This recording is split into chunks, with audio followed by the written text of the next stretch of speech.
Hi, welcome to Meet the Faculty. Welcome to those of you who are joining us via recording. Welcome to the OUM community. Hi to those of you who are joining us live. Hi, Alyssa and Bihalu and Daryl and John. Hi, Panyati and Primrose and Scott and Shannon and Tadiwa and Wale and Joby and John and Greta and Uto and Reagan. It's so nice to see some familiar faces. I do see some students that I recognize. I see a few people that are in there that have made the September 1st deadline for admissions and are in the process of interviewing for our upcoming January cohort. So wishing best of luck to all of you. And I also see some familiar faces from prospective students who have joined us in previous webinars. So really nice to see you. And if you haven't met me before, I'm Dr. Nicolette McGuire, and I'm OUM's Associate Dean for Student Engagement. And I'm so pleased that we've been able to pull Dr. Jess Owen and Dr. Ahmed Muhsin from their various and prolonged duties today to come and speak with us about our research program. So welcome, Dr. Jess, and welcome, Dr. Ahmed. Thank you, Dr. McGuire. Thanks. It's really good to have you. We were just having a chat before everyone came in, so we're just going to continue the chat that we were having, but now you guys can all be a part of that. I'm going to ask Dr. Jess and Dr. Ahmed some questions. Some of them are questions that our prospective students or students have submitted. But if you haven't submitted a question, you're more than welcome to type your question into our Q&A box, and we will choose some of those questions to answer live in our session. If you don't get to your question today, I do provide all of the questions back to our admissions counselors, and they will definitely get back to you with an answer in as soon as they possibly can get that answer for you. So Dr. Jess and Dr. Ahmed, you run our research program at OUM. We're going to talk about that today. But before we do, can you tell us a little bit about yourself? So where do you live? When you were little, what did you want to be when you grew up? Well, tell us a little bit about your professional background. So Dr. Ahmed, let's start with you. Thank you, Dr. McGuire. And hello, everyone. It's a pleasure to be here to talk about the research program. And I'll start by talking about myself. So when I was a little, I wanted to be a physician. It's a decision that I made when I was, I think, in fourth or fifth grade during a visit to a hospital. Not for myself, but it was kind of one of the school visits, and it was quite interesting to see how to see the critical role the physicians or the healthcare team play in the community in general. So I finished my medical school in Iraq in 2002, finished my residency there, practiced in different parts of the world, Australia, Middle East, and the United States.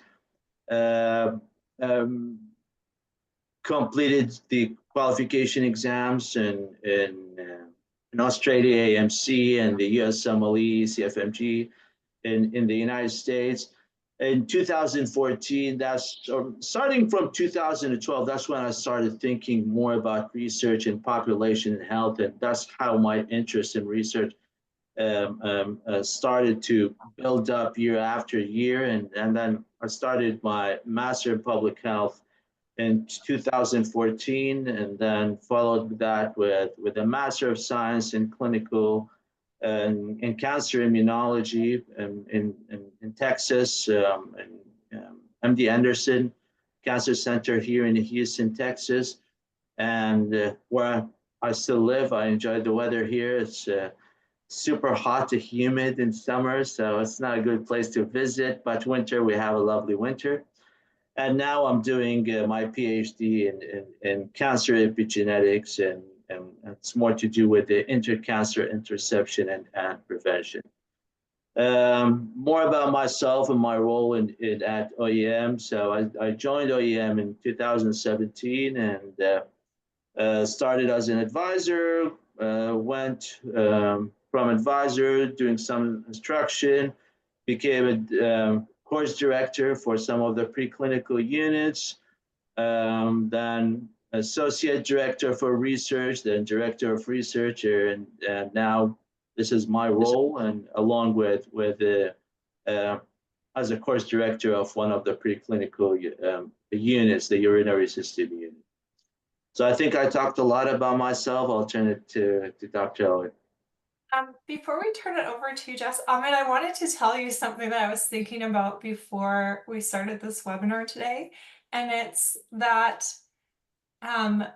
so for those of you who are current students, or for those of you that are prospective students, you know when you'll start medical school that you'll run into a lot of multiple choice questions and short answer questions as part of your degree and in preparation for your licensure exam. So we write all of those questions in all of our classes, and a lot of them are a clinical scenario where there's a patient and then there's a clinician that's doing the physical examination and the laboratory tests, so on and so forth. So anyways, long story short, so when I am writing questions and I picture the scenarios in my mind, I always picture you as the doctor, like in a lab coat.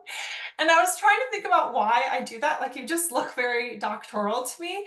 But I think it's also because you've been a clinician in both the United States and in Australia. So I think about, when we're writing questions, the applicability to our students who are in our different jurisdictions. So I think about the fact that you were a doctor in two of our jurisdictions, and that helps me just like think through the question and make sure that it's Great. I think when you're doing moderation of my exams, just picture yourself every time you see. All right. Okay, Dr. Jess, would you like to tell us a little bit about yourself? Where do you live? Where are you located? And what did you want to be when you grew up? And tell us a little bit about your own professional background. Thanks, Dr. Maguire. So I'm based in Melbourne, Australia. And I've never really had a really clear idea of what I wanted to be when I grew up. Even now, I still don't really know. But yeah, I always liked learning new things and solving problems. So that kind of built where I went. Through my undergrad, I was doing neuroscience and continued that into my honours degree and my PhD. So I researched into sleep and neurodegenerative disorders, and did some postdoctoral work in that area as well. So my role at OUM is the Associate Director or Deputy Director of Research. So I work with Dr. Muhsin, and together we provide the research program for the degree. So I remember when you were about to start at OUM, Dr. Jess, and the faculty member that hired you said to me, they were telling me like, oh, did you know this person was about to start? And I said, no. She's like, she's going to do great things. And I was like, oh, okay, this is going to be good. And then I met you in Brisbane in person at our student conference, and I was like, she is going to do really great things. And it's funny that you say that you like to solve problems, because I do feel like all of our like really tough administrative problems, we're like, Dr. Jess can resolve that. She could figure that out. No one else has been able to do it. Let's give it to her and see what she does with it. And you've done an amazing job. So that faculty member that hired you was absolutely right. That's really lovely. So you both mentioned that you're course directors, and I want to talk about that a little bit too before we talk about research, because students are always interested in both our preclinical and our clinical program, just kind of like, what is it like to actually do that? So Dr. Ahmed, you're the course director in MedSci Urinary, and Dr. Jess, you're the course director in General Principles. Can you tell prospective students a little bit about what those are, what it's like to be a student in them? Maybe Jess, you go first, since you're the first course that these students will face. That's perfect. I was going to suggest that to you. Please go ahead. Awesome. Yeah. I'm the course director for General Principles. So general principles is the first course that you'll undertake in preclinical. So it's more of a basic science kind of 8-week course, and we go through a lot of the sort of general principles for the basic sciences that you will build on in the organ systems. So we go through some things like cell biology and histology, through to things like immunology and some pathology as well. So we go through some of those basics in sort of a week by week fashion, and yeah, just giving you a bit of an introduction and getting used to the online aspect of the study, and sort of figuring out your best kind of study strategies for the online platform as well. And based on that, now you're when you finish general principle, which is a prerequisite for all organ systems, you will have the skills that will enable you to think about how the different systems work in the body. So now, if we're thinking about the cardiovascular, the urinary system, that the course that I direct, you'll go deep into the anatomy, physiology, pathophysiology, microbiology, pathology, all the different aspects, and now we'll try to link the basic sciences with the clinical implications here. So you will try to not just think about cytology or other biochemistry as something that, oh, this is really boring material. No, everything will have a clinical aspect, and that's the function of the organ systems.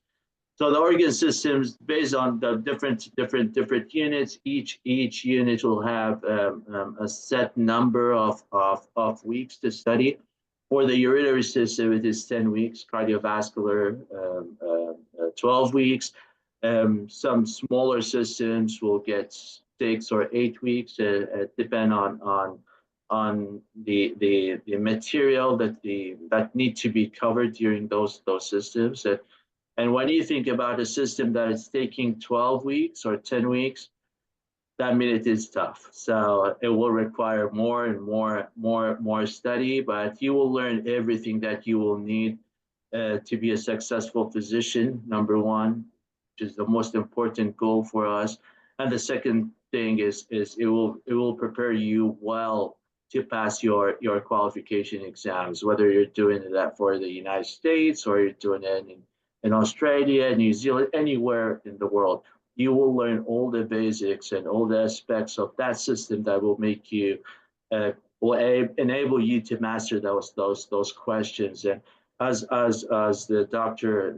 Maguire mentioned, the exams will be styled in a way that is very close to the questions that you will see during your board exam. So clinical scenarios and thinking about a topic, and we'll take you back to what are the anatomy or the pathological changes, or what are the pathophysiology, or what is the medication that should be used, what is the mechanism of action, what is the most likely infectious agents. All those aspects will be part of your learning during the organ systems. You will not be bored. You have tons to do to keep Yeah.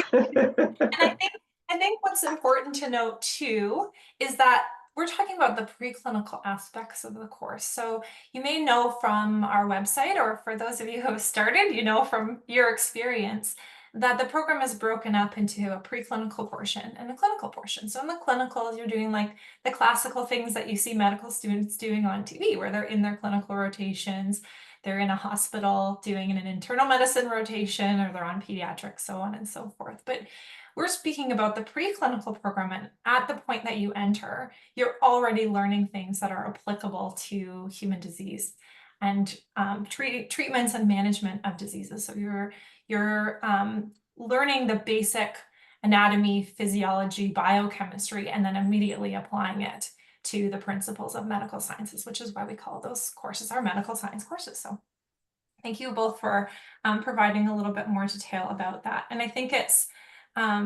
important for students to note, especially with Dr. Jess's course, that even though you're kind of diving right away into medical sciences, that you don't have to have a healthcare background in order to start at OUM and in order to be successful at OUM.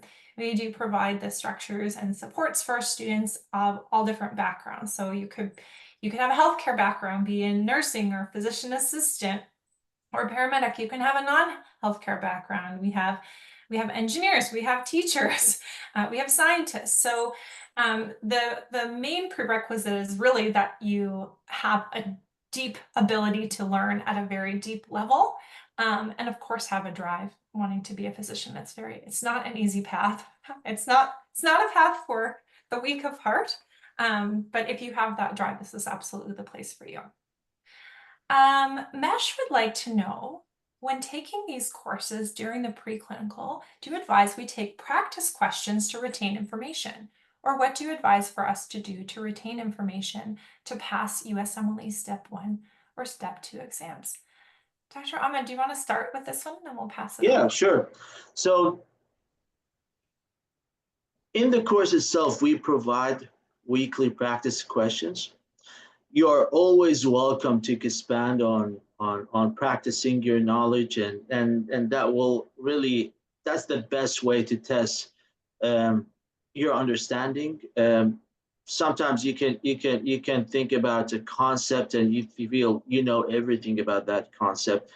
Once you put your knowledge in test, you will see you will make mistakes. So definitely practice is a good way. I'm against using those as a studying material. Just, okay, I'm going to do right now. I'm going to start just doing MCQs, or that's not a good way to learn. I always recommend you start learning the basics from lectures, your reading material, and then test your knowledge using those different EQ banks. I mean, I'm sure maybe you already did the search, and you know there is several Q banks available for US students. I'm not going to mention any one of those. It's beyond the purpose of this, but you will see with those numbers of questions, 2,000, 3,000, 5,000 questions. We hear sometimes, if I do all those 5,000 questions, I will pass USMLE. And let me tell you the answer: no, you won't. You cannot memorize those. You need to understand the basics through attending those lectures, reading your reading material, and then definitely I do encourage you to do all those different practice questions, Q banks. And, you know, it's an excellent way to identify the gap in knowledge in that certain area, and maybe you see yourself like really ready in terms of diagnosing the diseases, but when it comes to the pathophysiology or how these diseases are developing, those are things that maybe you're missing. Same thing could apply to choosing the correct medication. Apologies. You will be able to choose the correct medication, but maybe when it comes to the question about mechanism of action or the site of action or feedback loops, and those are the kind of questions. So let me tell you that these are the kind of questions that you will see in USMLE. And you brought this up in the USMLE Step 1. But it will never be a direct question. I hope I answered your question. Yes, anything to add? I mean, I'll reiterate what Dr. Muhsin said. It's important to have a like a solid base understanding of the content before you start that process of active recall to try and test your knowledge. I will add that another good way to use MCQs, I guess, is to create them yourself. So if you can look at the content and create some for yourself, and then if you've got some friends that you're studying with and you can pull them all together and sort of have a pool going, then that's really good as well, because just creating the questions is also a form of active learning. So if you can create a question about the content that you've been studying, then it shows that you have a deeper understanding of those different concepts. So that would be my tip to add there. That's great. And then if people want more information about that and thinking about active learning, I really encourage you to come to our next webinar as well, which is a Meet the Faculty with Dr. Okeke. And she and I do a series of sessions for study skills and test taking strategies about active learning for admitted students that starts before our orientation. So we can chat with all of you a little bit more about that at our next webinar session. So I do want to talk a little bit about research, since this is the informational session about research. We want students to know more about that. So why don't we start with the question that mostly our admissions counselors will get, which is, why do students need to complete a research project? And if you can tell us a little bit about what benefits a research project and a research publication has beyond just meeting a graduation requirement, that would be great. So Dr. Jess, do you want to start? And then Dr. Ahmed, you can speak to this as well. Sure. Yeah, I mean, my background is all research, so I'll always advocate for doing research in any area. But yeah, in the MD program specifically, it is really important, I feel anyway.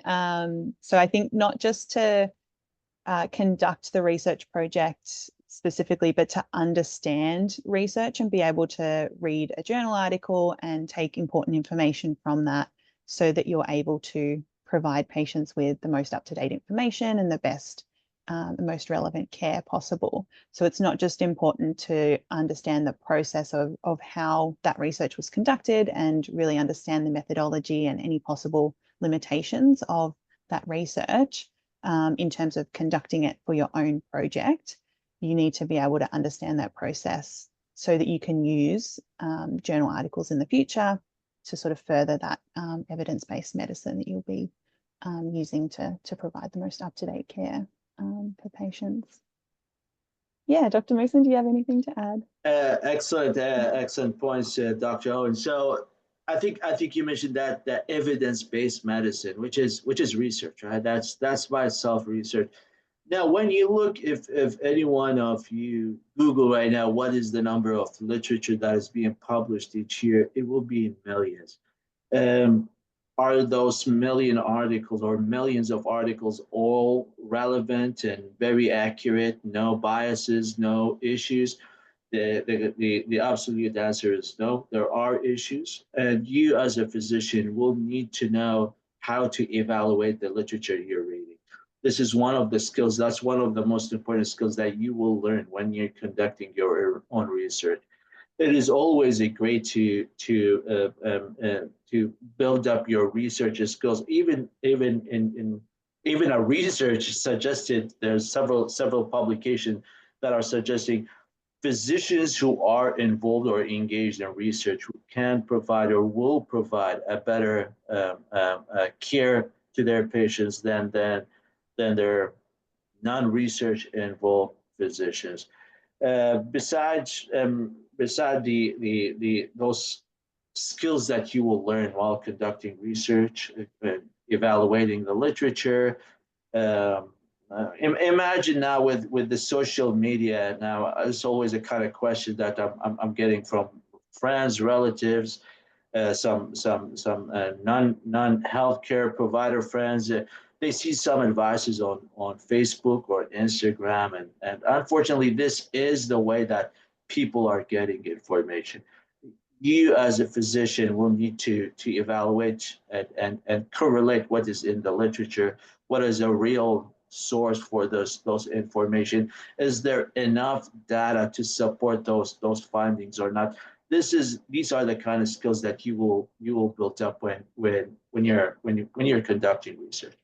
Now, along with we'll say this is a graduation requirement, but imagine yourself graduating from medical school and you have one or two publications that are indexed in PubMed or other databases, and that's something that ERAS, anywhere you're gonna publish, where you're gonna apply for internship, post-grad training, there will be a place where you need to list the kind of publications that you have, oral presentations, poster presentations, your research activities, every place that now after graduation are asking or will be evaluating your research experience. So imagine yourself now, you have something that is very, very, very important in your pocket. You have a published study. I think that is also really important because you, as yeah, I'm sure your goal is not just to graduate from OUM. Your goal is to practice.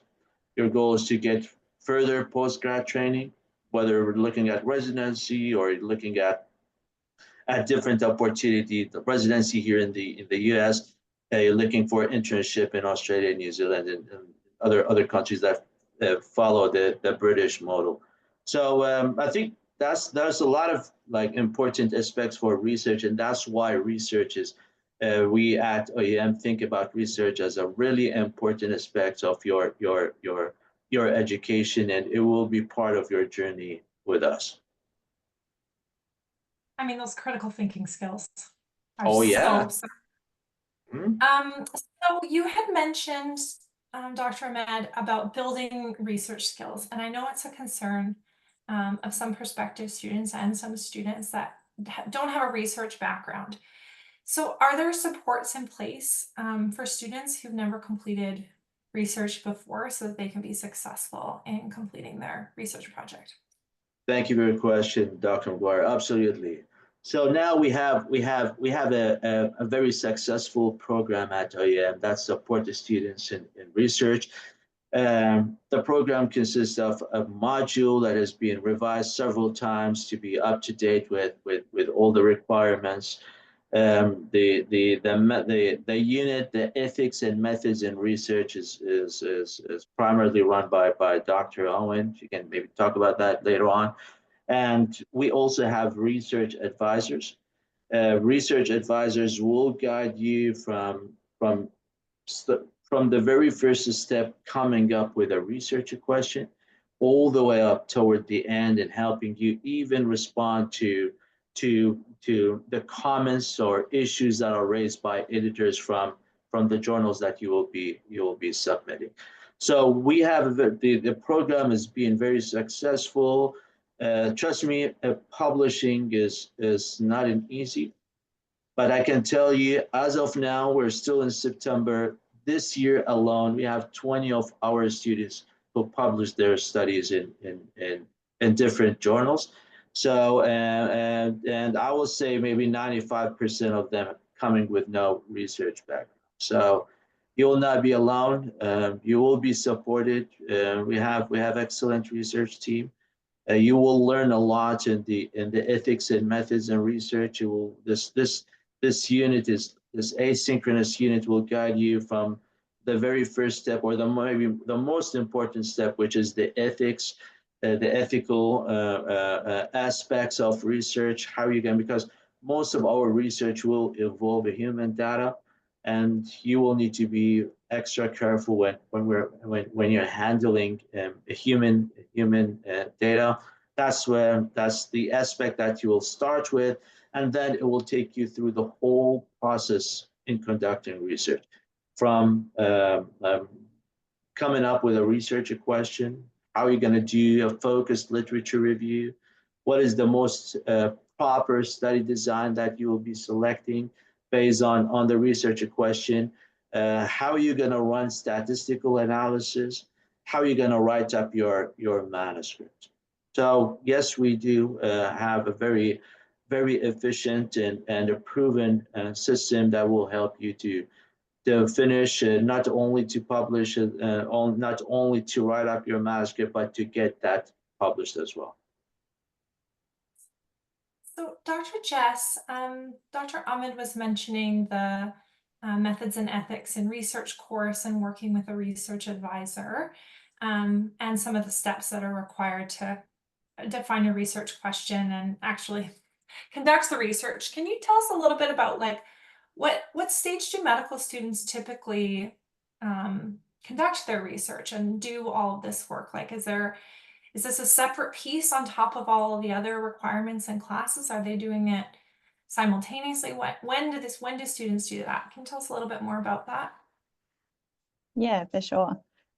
So after you complete the general principles unit, which is the first unit, we'll have a research information session with Dr. Ahmed and myself, and we go through a lot of the research requirements, and then you're enrolled in the ethics and methods and research unit right from that point when you finish general principles.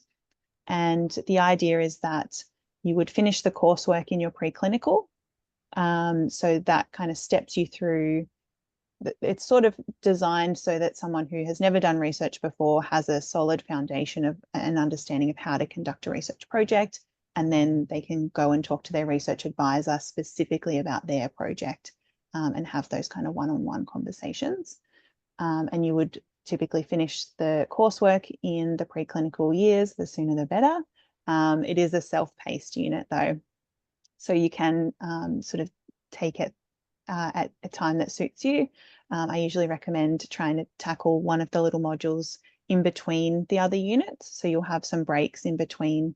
So there's 2 weeks break between general principles and cardiovascular, and a lot of the other units have a 2-week break as well. So I usually suggest if you can try and tackle one of the little modules like the ethics module or the study design module in those little breaks, it's a good way to make progress on that coursework while you're still doing your other classes as well.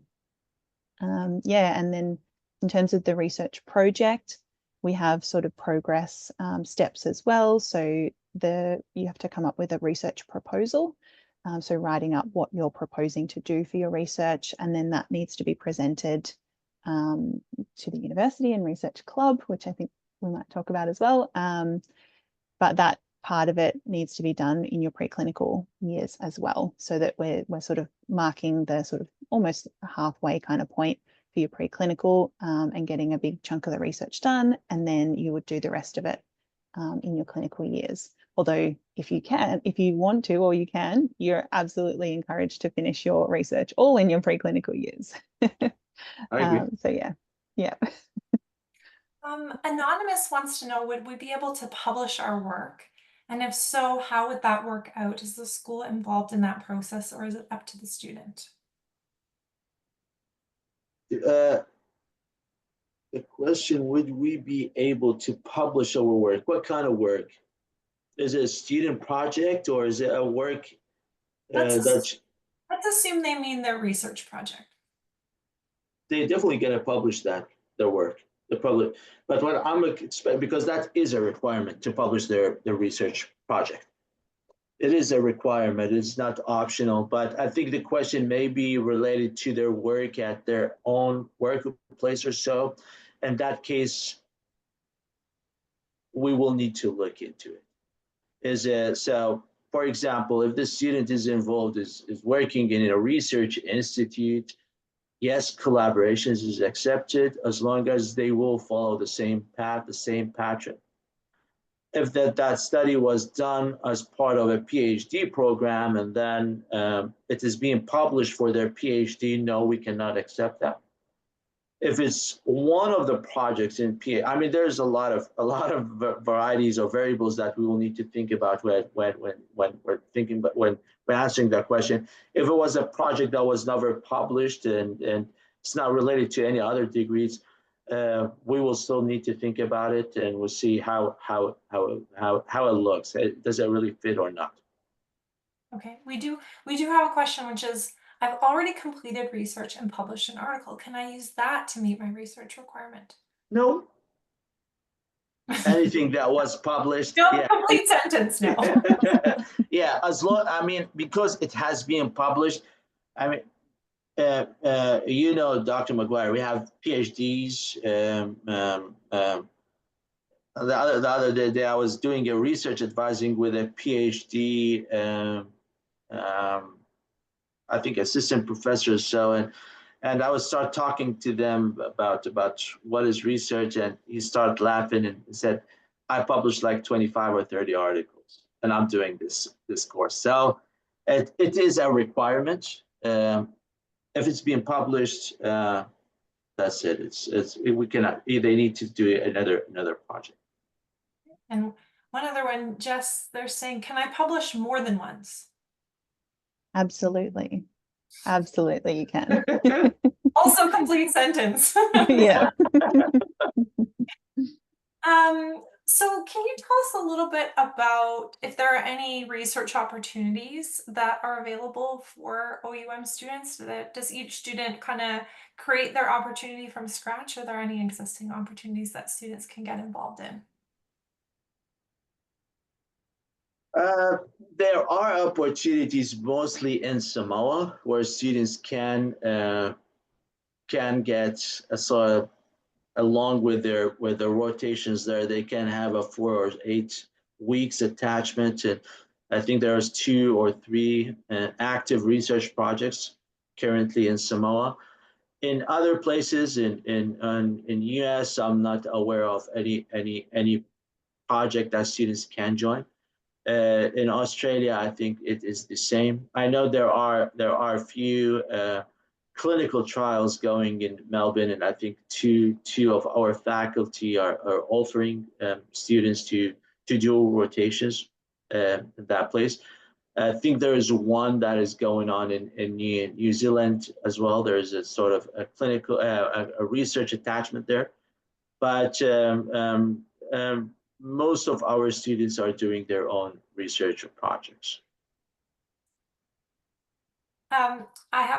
I like this question in our Q&A, and they're playing devil's advocate, but we're just going to go down this hole with them. So they're asking, this is about AI. With the invention of AI, do you really need to read articles to know which medication to prescribe for the patient? I see AI as an enabler to accelerate patient treatment rather than reading many articles. Just playing devil's advocate here. What would you say to that, Dr. Muhsin? They can do it, and they can look at the hallucinations that our AI is generating. So yeah, they call it they call it hallucinations. That's the real term that they are using, because if you the same looking at the same AI program and you'll say, give me the reference, 99% of the time there will be no reference, and or they will give you, and the reason they would call it hallucinations because they will give you like a list of 5 or 6 articles, and when you PubMed that or Google Scholar that, there is nothing like that. AI is excellent way to come up with think about a research question or thinking about, I mean, it is really important to use AI in these days. It will accelerate the finding, but you still need the human touch need to be there, because it cannot support a research question with thoughts, or I mean the same reason will be why cannot I rely on Facebook to come up with a research question or any other social media, because these are still, at least at this stage, they are irrelevant. They can summarize 100 articles in 10 minutes or 20 minutes, yes, but they cannot really make that link. The reliability is very low when it comes to human health. I mean, maybe that could happen in other fields, but you cannot really use it for to treat a human, at least treat a human. Now, I agree. Now, when you publish a paper, you need to have an acknowledgement. Okay, I used AI, but you, as a person, as a publisher, as an author, you will be responsible for the content, right? So that is, if there is a mistake or there is a lie there, your name will be heard, not ChatGPT, for example, or other places. So yes, you can use it, but no, you cannot rely on it 100%. You want to add anything to this conversation, Dr. Jess? Do you think AI is going to replace the role of research in the future? I mean, it depends how good they get in the future, I guess. I think right now the question is, how much can we trust them to provide us with accurate information? And if you're relying on AI to make decisions regarding a patient, like you as the doctor are going to be the one who's responsible for that decision ultimately, not ChatGPT, as Dr. Muhsin was talking about in terms of research. yeah, so you like ultimately you're the one who's going to be responsible for the decision and the research and the treatment option for the patient. So it sort of comes down to how much do you trust this machine to have provided you with the best information. So I think I'm going to trust Dr. Mesh over Dr. Chat GPT.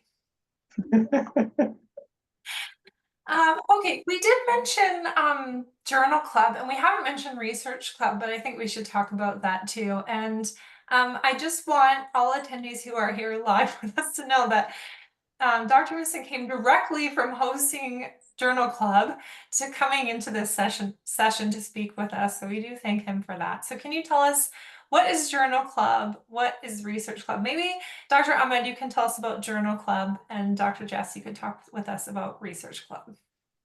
Sure. So that's one of the things, those are one of the opportunities where students will have a platform to practice some of the skills that they will learn in research. And it is how you're going to evaluate the literature. So the students will have the freedom to select any primary original study being published in the past 2 years in a peer-reviewed journal, look into that article based on their interest. Most of the students will select a study that align with their research interest, part of their literature review, and they will, based on that article, they will create or they come up with a presentation. The presentation will be around 20 minutes. It will be more to give a presentation about that topic. What is the major discovery there? Discuss how the study was designed. What are the results? And I think most important part will be about the evaluation of the study. So what are the strengths? What are the limitations? Are the conclusions really align with the results that were presented? Is there any flaws in this study? That's what the students will be presenting. So that's for the presenter. For all the audience, you will hear 2 presentations each week over 2-3 years in different topics. You can imagine the magnitude of knowledge that you will learn from just listening from your colleagues. I think other really important aspect of the journal club is when you're looking at an article and those articles will be shared in the journal club, you want to see how close you can get your manuscript to this. This has been a study published in Nature or other high impact journal. How close I can get to get my paper similar in terms of structure, content to that manuscript that was presented today. So that is the journal club as a requirement. Every student is required to present at least once, and during their preclinical years, and also they need to attend a minimum of 50 sessions. Great skill too, being Yeah. able to present and analyze the literature. Yeah.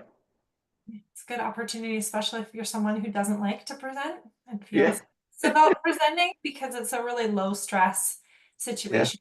Yeah. It's just your research directors who are there to support you, and then your fellow students that want to see you do well too. So it's a good opportunity.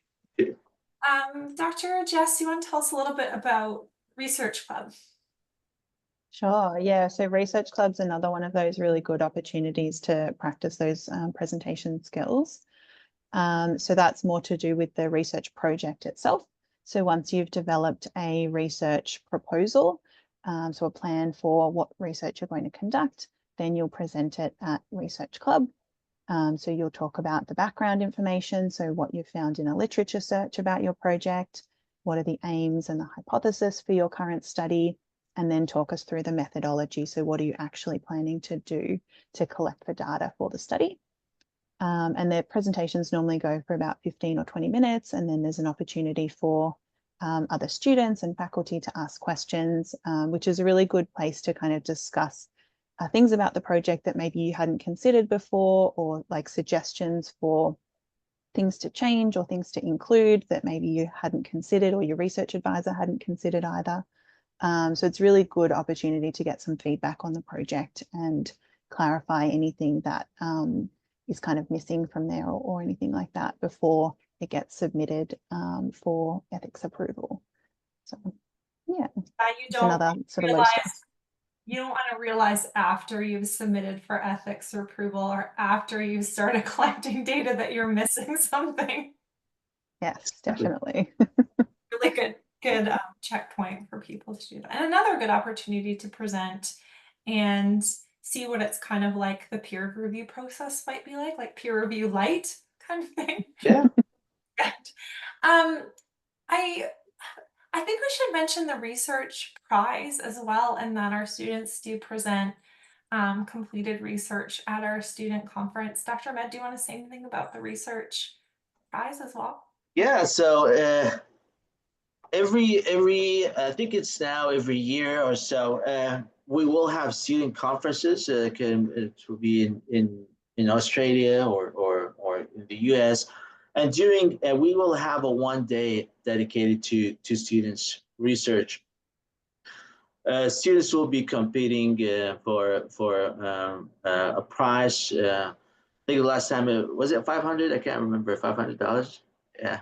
So students will be like, one of the requirements will be the students who completed or near completion of their manuscript. So they did the research proposal, has been approved by the research committee, by the ethics committee. They're in the final stage of writing up their manuscript. They will give a 10, 15 minutes of presentation about their research. And then there will be a panel of judges, both internal and external to OUM, who will judge students' performance on different aspects, presentation skills, the content, clarity of the slides, flow of thoughts, all that kind of stuff will be evaluated. And the winner will be get this $500, and plus he will be recognized on OUM website.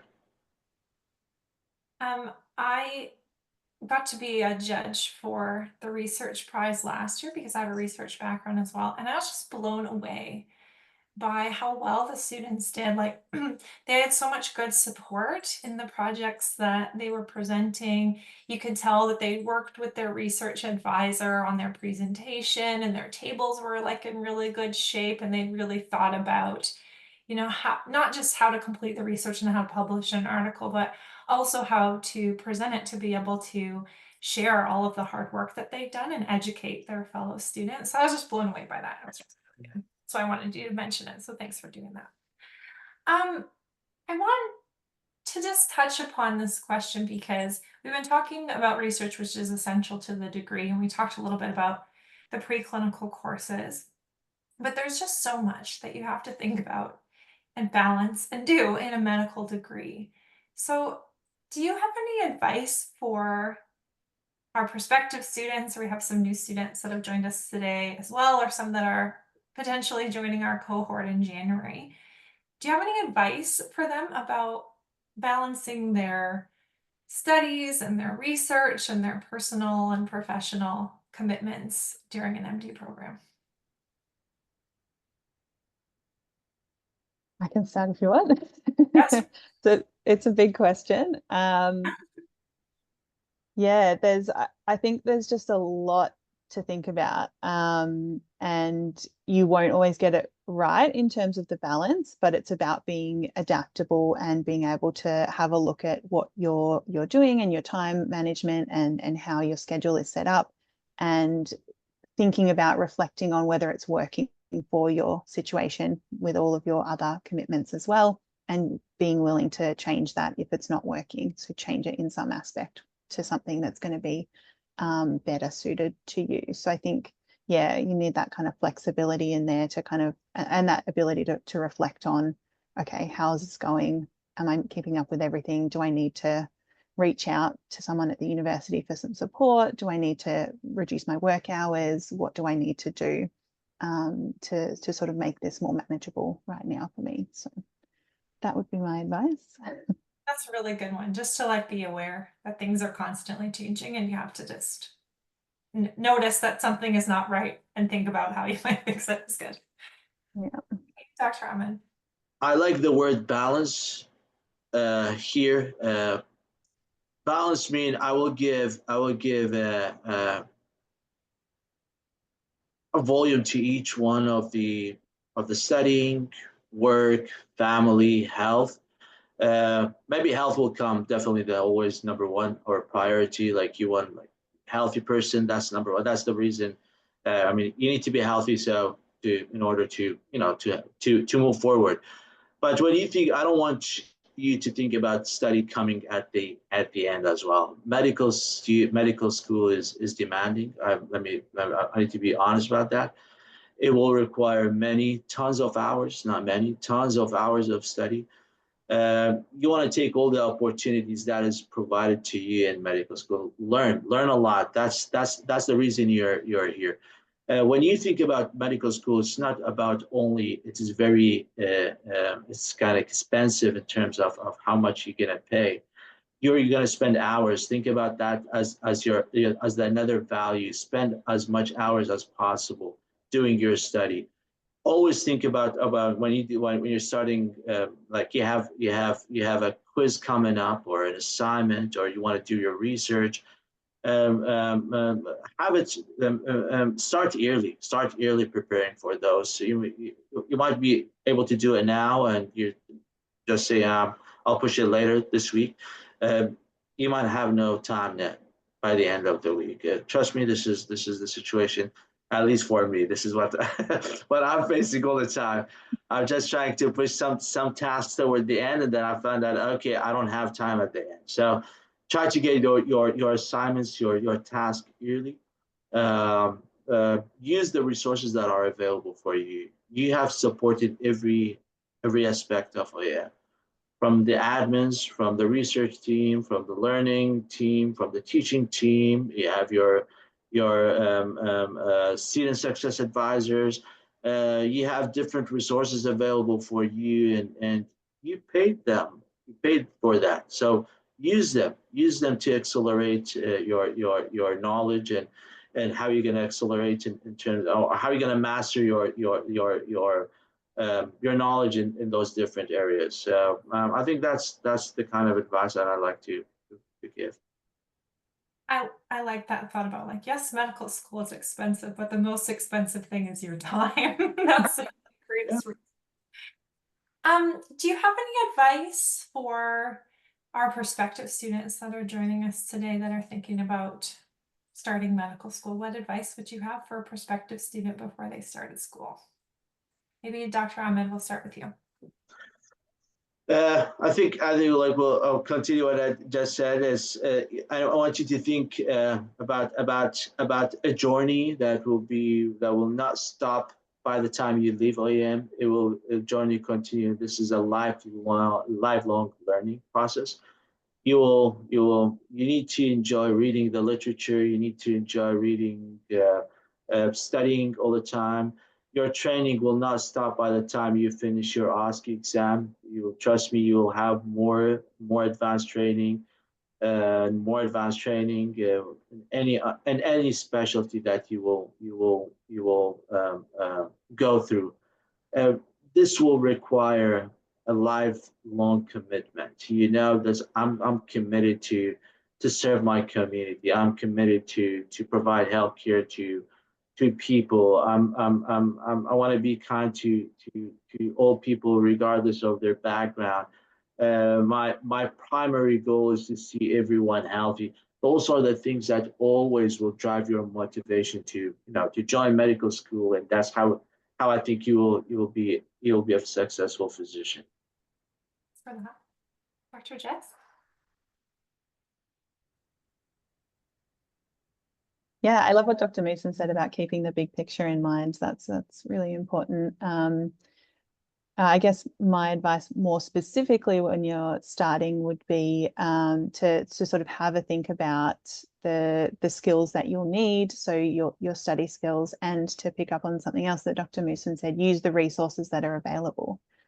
So all of these webinars, Dr. Maguire and Dr. Okeke do some really great study skills sessions before orientation week, and there's a bunch of sessions during orientation week that give you heaps of information about the university and the resources and everything that you need. So attend those sessions, figure out all of the systems that you need and the programs and things beforehand, so you can hit the ground running when you see me again in general principles, to start learning the content, because I've said it to students in orientation before, we don't ease you in.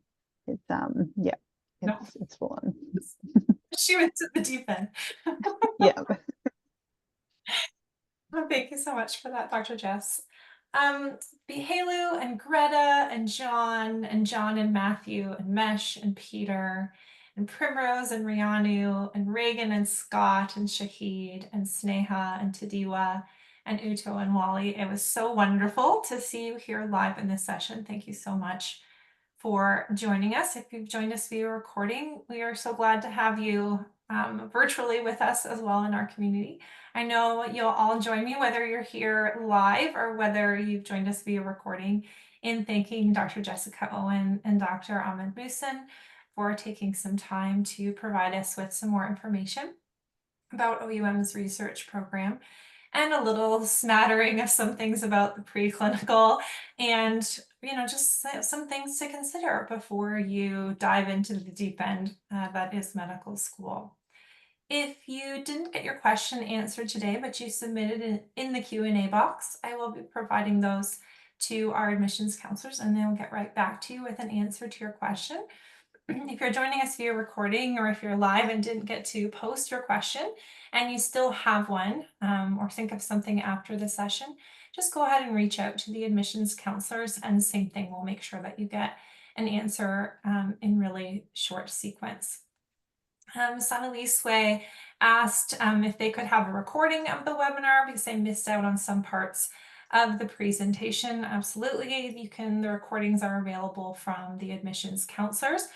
So if you've missed any part of that, feel free to watch again at your leisure.